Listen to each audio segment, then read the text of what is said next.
Selamat siang teman-teman, kembali lagi ketemu di Otomotif TV. Nah, kali ini saya mau mengulas motor 250 cc yang masuk kategori dual sport. Yang ini adalah jagoan dari KTM dan di pasarnya akan ketemu dengan Honda CRF 250 Rally. Nah, apa aja sih kelebihannya dari andalan KTM ini? Apakah lebih unggul atau lebih inferior dari CRF? Simak sampai akhir.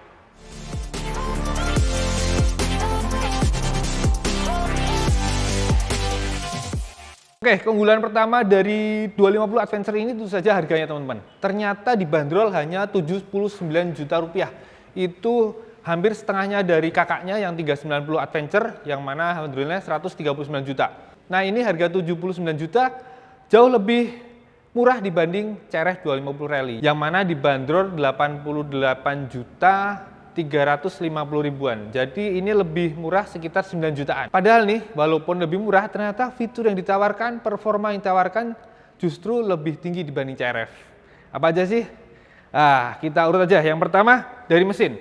Mesinnya ini 250 cc, 1 silinder, DWHC 4 katup berbendingin cairan, tenaganya mencapai 29,5 dk. Itu jauh lebih gede dibanding CRF yang mana hanya 23,5 dk. Beda sekitar 6 HP, terus saja lumayan ya, signifikan bedanya. Kemudian yang juga jadi unggulan di sini adalah ABS-nya teman-teman. Ini ABS-nya 2 channel depan belakang, namun bisa disetting model off-road. Jadi yang belakang bisa dimatiin. Jadi ketika kita pengen ngesot-ngesot, butuh roda belakang kunci-kunci, ini bisa disetting. Sementara CRF nggak bisa. Kemudian kalau kita lihat remnya, ini speknya juga lebih tinggi teman-teman. Karena milik KTM ini seperti khasnya KTM yang lain, depan pakai kaliper radial 4 piston yang menjepit piringan cakram 320 mili. Sementara kalau CRF hanya 2 piston teman-teman. Gokil kan ya. Lalu bagian lain juga keren lah. Kita langsung detailin aja. Oke, pertama dari styling. Stylingnya ini itu saja kayak kakaknya ya, 390 Adventure maupun 790. Yang mana terinspirasi dari besutan KTM di Rally Dakar lah, dari apa ya, pokoknya stylenya gini nih. Modelnya lampunya agak ke atas ya. Kalau dari samping agak aneh sih, karena tinggi banget ya. Sementara tangkinya tuh agak kelihatan datar ya, kayak supermoto, karena ini didesain agar center of gravity-nya rendah teman-teman. Jadi serendah mungkin posisi tangkinya sehingga menunjang pengendalian.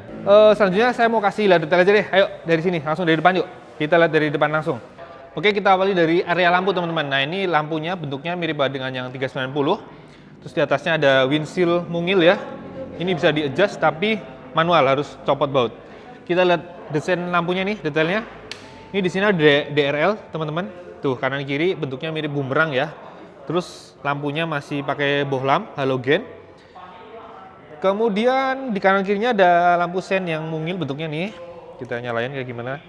Ternyata dalamnya pakai LED, ada 3 titik gitu. Oke, kita geser ke bawahnya. Dari bawah. Ini ada spatbornya yang nempel di sisi bawah suspensi yang melindungi ban depan yang ukurannya ring 19 inci, tepatnya dia lebarnya 100/90 ring 19, dan ini bannya khusus teman-teman, spesial, yaitu dari MRF tipe Mogrip Meteor FM2. Nah, ini saya baca-baca katanya didesain buat khusus untuk 250 Adventure. Ini tentu saja model kembangannya khas besutan Adventure ya. Cocok buat jalan aspal masih oke, mungkin agak-agak sedikit berisik, tapi ketika ketemu jalan gravel, jalan tanah, ini gripnya masih dapat tuh. Kotak-kotaknya masih dapat ya, tahunya, tapi melengkungnya masih kayak ban aspal. Kemudian di sini kita bisa temukan juga rem cakram tentu saja seperti yang tadi saya sebut. Dia kalipernya pakai 4 piston radial dari Baibre yang menjepit piringan 320 mili, dan di sini juga ada speed sensor tentu saja karena buat ABS. Lalu suspensinya tentu saja ini pakai WP. Ini diameternya gede ya, 43 mili. Upside down, cuma ini bedanya dengan yang 390 adalah dia tidak ada setelannya teman-teman. Ini fix, kalau yang 390 kan ada setelannya ya di atas ya, kalau ini nggak ada. Oke, kita geser naik ke atas. Oke, kita lanjut lihat area stang. Ini stangnya model tapered handlebar atau model fat bar ya, datang gendut, terpasang di segitiga atas dengan sedikit racer yang cukup tinggi. Terus di sini ada tulisan KTM. Lalu kalau kita lihat ke kanan kirinya, panel saklarnya yang kanan cukup sederhana. Di atas ada engine cut off, lalu ada tombol starter. Terus di sini hand gripnya, lihat permukaannya kasar ya, jadi biar saat kita pakai agak semi-semi off-road nggak licin ya. Terus yang di ujungnya sini ada asing teman-teman. Ini sudah ada dudukan kalau buat handguard ya. Jadi sudah ada nih, udah ada kayak lubangnya gitu. Oke, kita lihat ke sisi kiri. Sisi kiri panel saklarnya juga sederhana. Hanya ada sen, klakson, lampu jauh dekat, dan passing. Terus handle kopling dan remnya tidak ada setelannya teman-teman. Jadi fix ya, bukan yang model bisa di setel ujungnya. Lalu geser lagi, lanjut kita lihat speedometernya.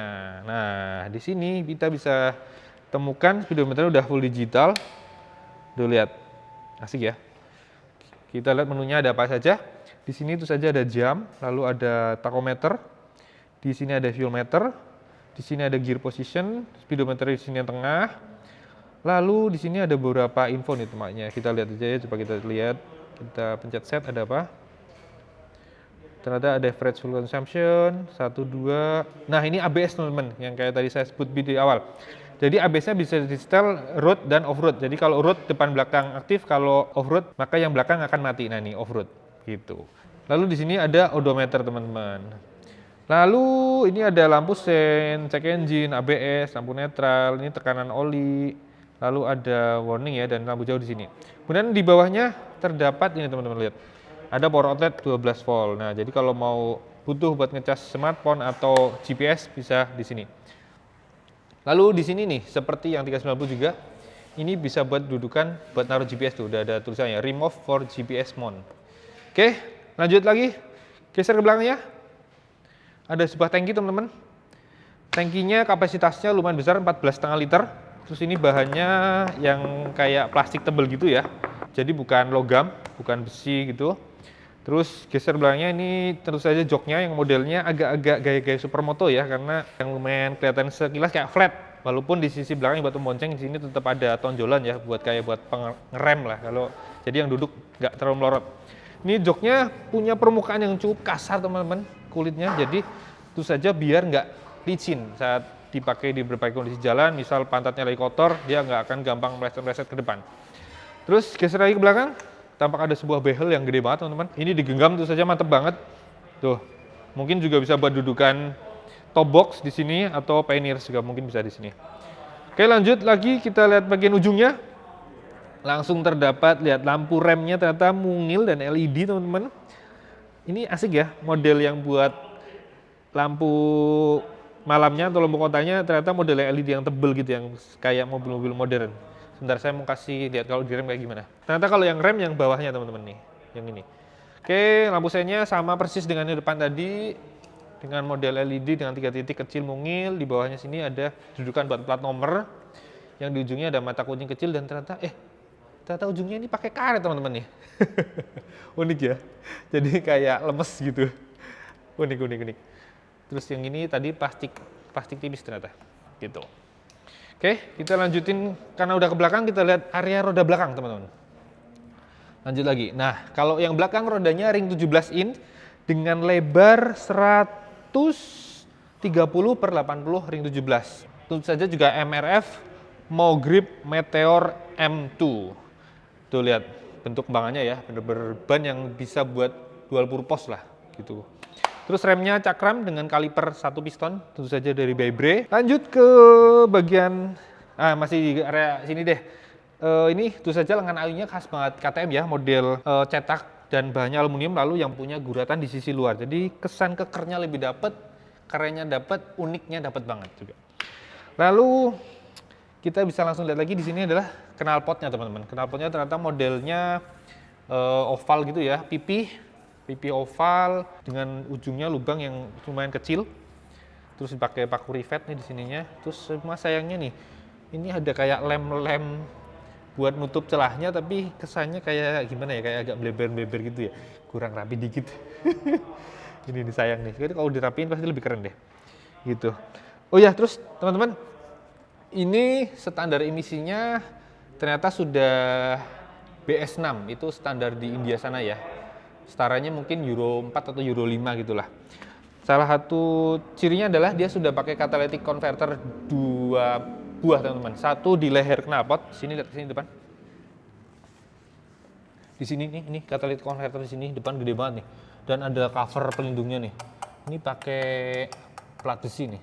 Ini di sini satu lagi tentu saja di dalam tembolok sini nih, gede sini. Oke, sekarang kita ngomongin mesinnya tadi yang saya sudah sebut di awal ya. Tenaganya 29,5 dk. Ini punya fitur salah satunya tentu saja zipper clutch ya. Situ sudah ada.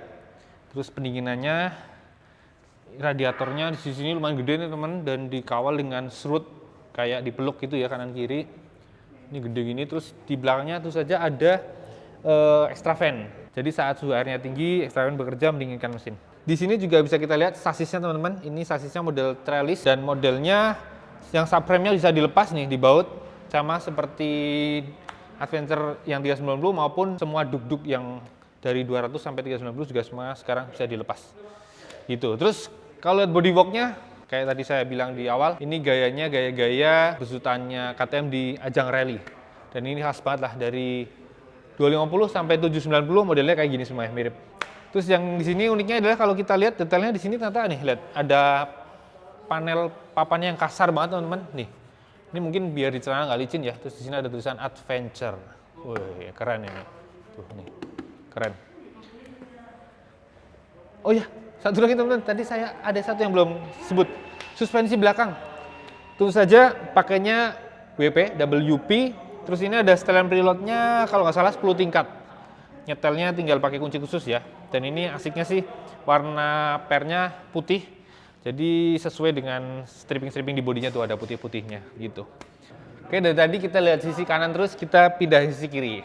Nah, di sini ada beberapa detail yang mau saya kasih lihat. Pertama di sini ada ini nih, tabung reservoir air radiator di sini teman-teman. Jadi jelas banget, gampang banget ya, kalau mau nambah juga tutupnya di sini gampang banget. Gak perlu ada yang dibuka-buka, langsung puter isi ulang.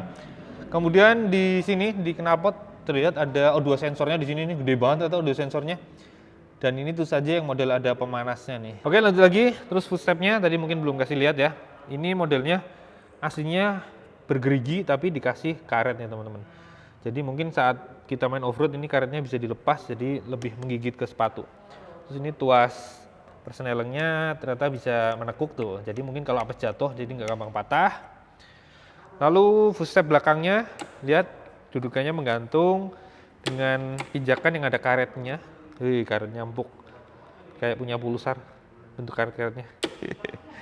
Gitu, kemudian ini gear belakangnya dan rantainya. Ini gear belakangnya ternyata pakai ukuran 46 teman, dan rantainya pakai 520 kayaknya nih. Gitu.